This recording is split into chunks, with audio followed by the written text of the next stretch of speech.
જય શ્રી કૃષ્ણ પ્રિય દર્શક મિત્રો, મારી આ યુટ્યુબ ચેનલ શ્રી હરિભક્તિ રસમાં તમારા બધાનું હાર્દિક સ્વાગત છે. આજના વિડીયોમાં આપણે ભગવાન શ્રી પરશુરામની જયંતિ વિશે શ્રવણ કરીશું. ભગવાન શ્રી પરશુરામનું મૂળ નામ શું હતું? તેમનું નામ પરશુરામ કેવી રીતે પડ્યું? તેમના માતા પિતાનું નામ શું હતું? તેમનો જન્મ કયા દિવસે થયો હતો? તેમનું પૂજા મુહૂર્ત કયું છે અને તેમનો જન્મદિવસ કયા દિવસે ઉજવવામાં આવે છે? ભગવાન શ્રી પરશુરામ કોના પરમ ભક્ત હતા? તેમને કોની પાસેથી શિક્ષા મેળવી હતી? એ બધું જ આપણે આજના વિડીયોમાં શ્રવણ કરીશું. તો મારી તમને વિનંતી છે કે વિડીયો તમે અંત સુધી શ્રવણ કરજો. વિડીયો ઉપયોગી લાગે તો બીજા લોકો સુધી પ્રચાર કરજો, જેથી બીજા લોકો પણ જાણકારી મેળવી શકે. દર વર્ષે પરશુરામ જયંતિ વૈશાખ મહિનાના શુક્લ પક્ષની તૃતીયા તિથિના દિવસે ઉજવવામાં આવે છે. હિન્દુ ધર્મની માન્યતાઓ અનુસાર પરશુરામ, જેમને ભગવાન શિવના પરમ ભક્ત કહેવામાં આવે છે, પરશુરામ ભગવાન વિષ્ણુના છઠ્ઠા અવતાર છે. ભગવાન વિષ્ણુએ પાપી, વિનાશક અને અધર્મી રાજાઓનો નાશ કરીને પૃથ્વીનો ભાર હળવો કરવા માટે પરશુરામ તરીકે પોતાનો છઠ્ઠો અવતાર લીધો હતો. એવું માનવામાં આવે છે કે ભગવાન પરશુરામનો જન્મ પ્રદોષકાળમાં થયો હતો. તેથી જે દિવસે પ્રદોષકાળ સાથે તૃતીયા તિથિ આવે છે, તે દિવસે પરશુરામ ભગવાનની જયંતિ ઉજવવામાં આવે છે. ભગવાન વિષ્ણુના 9 અવતારોની પૂજા કરવામાં આવે છે, પરંતુ તેમના છઠ્ઠા અવતાર ભગવાન પરશુરામની પૂજા કરવામાં આવતી નથી. ભગવાન વિષ્ણુના 10 અવતારમાંથી ભગવાન પરશુરામનો એક અવતાર હોવા છતાં ભગવાન પરશુરામની મોટા પાયે પૂજા કેમ કરવામાં આવતી નથી, તે હવે આપણે જાણીશું. ભગવાન પરશુરામની પૂજા કેમ નથી થતી, તેના વિશે હવે આપણે શ્રવણ કરીશું. હિન્દુ ધર્મની માન્યતાઓ અનુસાર પરશુરામ ભગવાન હાલમાં પૃથ્વી પર રહે છે. તેથી તેમની પૂજા ભગવાન રામ અને ભગવાન શ્રી કૃષ્ણની જેમ થતી નથી. રામાયણ અનુસાર પરશુરામ ભગવાન માતા સીતા અને ભગવાન રામના લગ્ન સમારોહમાં પણ પહોંચ્યા હતા. તેઓ ભગવાન વિષ્ણુના 7મા અવતાર ભગવાન શ્રી રામજીને પણ મળ્યા હતા. પુરાણોમાં એ પણ ઉલ્લેખ છે કે પરશુરામ ભગવાન અમર છે અને સૃષ્ટિના અંત સુધી તેઓ પૃથ્વી પર રહેશે. આ કારણથી તેમની પૂજા કરવામાં આવતી નથી. ભગવાન પરશુરામજીને ભગવાન વિષ્ણુના ઉગ્ર અવતાર માનવામાં આવે છે. સામાન્ય વ્યક્તિ માટે ભગવાન પરશુરામની પૂજા સરળ રહેતી નથી. આ જ કારણ છે કે ભગવાન પરશુરામની પૂજા કરવામાં આવતી નથી. ભગવાન પરશુરામની પૂજા કરવાથી શક્તિ મળે છે. સાહસિક પ્રવૃત્તિઓમાં સામેલ લોકો માટે જ પરશુરામ ભગવાનની પૂજા કરવાનું શુભ માનવામાં આવે છે. ભગવાન પરશુરામ ભગવાન શિવના પરમ ભક્ત છે. ભગવાન શિવને પ્રસન્ન કરવા માટે પરશુરામ ભગવાને કઠોર તપસ્યા કરી હતી. ભગવાન શિવે પ્રસન્ન થઈને પરશુરામ ભગવાનને અનેક શસ્ત્રો અર્પણ કર્યા હતા. આમાંથી એક શસ્ત્ર પરશુ હતું, જેને ફરસા તરીકે પણ ઓળખવામાં આવે છે. તે ભગવાન શિવે ભગવાન પરશુરામને આપ્યું હતું. પરશુ શસ્ત્ર પરશુરામને વધુ પ્રિય હતું. પરશુરામ ભગવાન એ ફરસાને અથવા તો પરશુને હંમેશા પોતાની સાથે રાખે છે. ભગવાન શિવે તેમને પરશુ અર્પણ કર્યું હતું, તેથી તેમને પરશુરામ તરીકે ઓળખવામાં આવે છે. ભગવાન પરશુરામનો જન્મ અક્ષય તૃતીયાના દિવસે થયો હતો. તેમના માતાનું નામ રેણુકા માતા અને પિતાનું નામ જમદગ્નિ ઋષિ હતું. તેમનું મૂળ નામ ભાર્ગવરામ, જમદગ્નરામ કે રામભદ્ર તરીકે પણ તેઓ ઓળખાતા હતા. પરંતુ ભગવાન શિવે તેમની ભક્તિથી પ્રસન્ન થઈને તેમને પરશુ શસ્ત્ર અર્પણ કર્યું હતું. તે હંમેશા પોતાની પાસે રાખતા હતા. તેથી તેમને ભગવાન પરશુરામ તરીકે ઓળખવામાં આવે છે. ભગવાન પરશુરામના 4 ભાઈઓ હતા. તેમના નામ રૂક્મવાન, સુષેણ, વસુ અને વિશ્વાવસુ હતું. તેમના પછી ભગવાન પરશુરામનો જન્મ થયો હતો. તેમનું મૂળ નામ રામ હતું. જ્યારે પૃથ્વી પર ભારે દુષ્ટતા પ્રવર્તી રહી હતી, શસ્ત્રો અને શક્તિ સાથે ક્ષત્રિય વર્ગે પોતાની શક્તિનો દુરુપયોગ કરવાનું શરૂ કર્યું હતું, ત્યારે આગાહી કરવામાં આવી હતી કે ઋષિ જમદગ્નિ અને માતા રેણુકાના કુળમાં ભગવાન પરશુરામનો જન્મ થશે. બ્રાહ્મણ પરશુરામ એવા સમયે પ્રકટ થશે. બીજાઓની માલિકીની વસ્તુઓ બળજબરીથી છીનવી લીધી હતી અને લોકો પર અત્યાચાર કર્યો હતો. ત્યારે ક્ષત્રિયોનો નાશ કરવા માટે ભગવાન પરશુરામનો જન્મ થયો હતો. તેમણે આ ક્ષત્રિયોનો 21 વખત નાશ કરીને બ્રહ્માંડનું સંતુલન સુધાર્યું હતું. તેમના લગ્ન ભગવાન વિષ્ણુના પત્ની માતા લક્ષ્મીના અવતાર ધરણી સાથે થયા છે. રામાયણ મહાકાવ્યમાં તેમના લગ્ન સીતા માતાના સ્વયંવર પછી, એટલે કે ભગવાન શ્રીરામ અને માતા સીતાના લગ્ન પછી આવે છે. જ્યારે રામ ભગવાને દિવ્ય ધનુષ્ય ઊંચું કર્યું અને તોડ્યું, ત્યારે ત્યાં ઘણો અવાજ થયો હતો અને તે ભગવાન પરશુરામે સાંભળ્યો અને ત્યારબાદ પરશુરામ ભગવાન તે સ્વયંવરમાં આવ્યા હતા અને ભગવાન શ્રીરામે પોતે વિષ્ણુ ભગવાનના અવતાર છે એમ કહ્યું. તેથી તેઓ શાંત થયા હતા. પરશુરામ ભગવાન હિંમત, આક્રમકતા અને યુદ્ધની સાથે શાંતિ, ધીરજ અને સમજદારી જેવા વિવિધ ગુણો પણ ધરાવે છે. તેઓ બ્રાહ્મણો, બાળકો, સ્ત્રીઓ, વૃદ્ધો અને સમાજના અન્ય નબળા વર્ગો પ્રત્યે પોતાની ઉદારતા દર્શાવવા માટે પણ જાણીતા છે. ભગવાન પરશુરામે ભગવાન શિવ ઉપરાંત ઋષિ વિશ્વામિત્ર અને ઋષિ ઋચિક પાસેથી પણ શિક્ષણ મેળવ્યું હતું.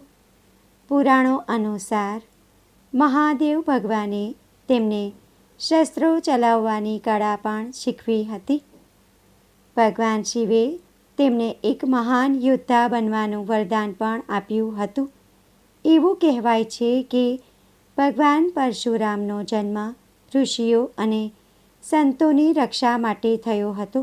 તેઓ યુદ્ધ કળામાં પણ નિષ્ણાત હતા અને ભીષ્મ પિતામહ, દ્રોણાચાર્ય અને કર્ણ જેવા ઘણા યોદ્ધાઓને તેમણે શિક્ષણ આપ્યું હતું. માન્યતાઓ અનુસાર કળિયુગમાં ભગવાન વિષ્ણુ કલ્કી અવતારમાં જન્મ લેશે, ત્યારે પણ પરશુરામ ભગવાન તેમને યુદ્ધની નીતિઓ શીખવાડશે. એવું માનવામાં આવે છે કે તેઓ જનપાવ ખાતે સ્થિત એક ઝૂંપડીમાં રહેતા હતા.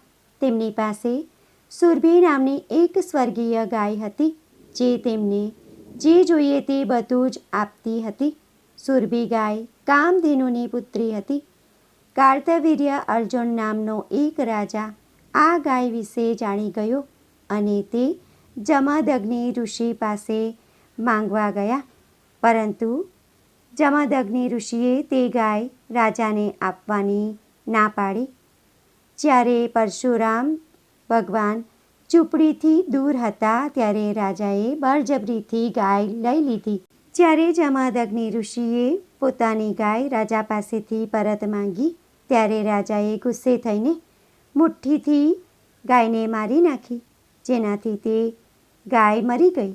પરશુરામને આ વાત વિશે, આ ગુના વિશે ખબર પડી અને તે ગુસ્સે થઈ ગયા. હાથમાં પરશુ લઈને તે રાજા સાથે યુદ્ધ કરવા ગયા અને તેમણે યુદ્ધમાં રાજાને હરાવીને પરશુરામ ભગવાને રાજાને મારી નાખ્યું. હવે આપણે આગળ જાણીશું કે ભગવાન પરશુરામની જયંતી કયા દિવસે છે અને પૂજાનું મુહૂર્ત કયું છે. ભગવાન પરશુરામનો જન્મ વૈશાખ મહિનાના શુક્લ પક્ષની તૃતીયા તિથિએ થયો હતો, જેને અક્ષય તૃતીયા તરીકે પણ ઓળખવામાં આવે છે. વર્ષ 2025માં વૈશાખ મહિનાની શુક્લ પક્ષની તૃતીયા તિથિ 2 દિવસ હોવાથી ઘણા લોકોના મનમાં મૂંઝવણ છે કે ભગવાન પરશુરામની જયંતિ કયા દિવસે ઉજવવાની છે. તો હવે આપણે વિડીયોમાં આગળ જાણીશું કે ભગવાન પરશુરામની જયંતિ કયા દિવસે ઉજવવાની છે. ભગવાન પરશુરામની જન્મ જયંતિ એટલે કે તૃતીયા તિથિ 29 એપ્રિલ 2025 અને મંગળવારના રોજ સાંજે 5:31 શરૂ થશે, જે 30 એપ્રિલ 2025 અને બુધવારના રોજ 2:12 સુધી રહેશે. ભગવાન પરશુરામનો જન્મ પ્રદોષ કાળમાં થયો હોવાથી પરશુરામ ભગવાનની જયંતિ 29 એપ્રિલના રોજ એટલે કે મંગળવારના રોજ ઉજવવામાં આવશે. પ્રદોષકાળ એટલે કે સૂર્યાસ્ત પછીનો અને રાત્રિ પહેલાંનો સમય, જે સમયમાં ભગવાન શ્રી પરશુરામનો જન્મ થયો હતો તે પ્રદોષકાળ કહેવામાં આવે છે અને તે સમયગાળા દરમિયાન ભગવાન શ્રી પરશુરામની પૂજા કરવાનું શુભ માનવામાં આવે છે, જે 29 એપ્રિલ અને મંગળવારના રોજ છે. આથી 29 એપ્રિલ અને મંગળવારના રોજ ભગવાન શ્રી પરશુરામની જયંતિ ઉજવવામાં આવશે, જ્યારે અક્ષય તૃતીયાનો તહેવાર 30 એપ્રિલ અને બુધવારના રોજ ઉજવવામાં આવશે. સનાતન ધર્મમાં ભગવાન પરશુરામ જયંતિનું વિશેષ મહત્ત્વ છે. અક્ષય તૃતીયાના ખાસ દિવસે ભગવાન પરશુરામનો જન્મ થયો હતો. હિન્દુ ધર્મમાં દર વર્ષે અક્ષય તૃતીયા તિથિ પર લોકો શુભ કાર્યો કરતા હોય છે.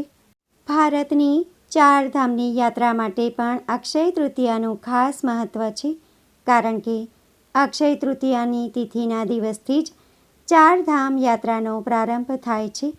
ધાર્મિક માન્યતાઓ અનુસાર આ દિવસે એટલે કે અક્ષય તૃતીયાના દિવસે ભગવાન શ્રી પરશુરામ જયંતિના દિવસે દાન અને સારા કાર્યો કરવાની પરંપરા છે.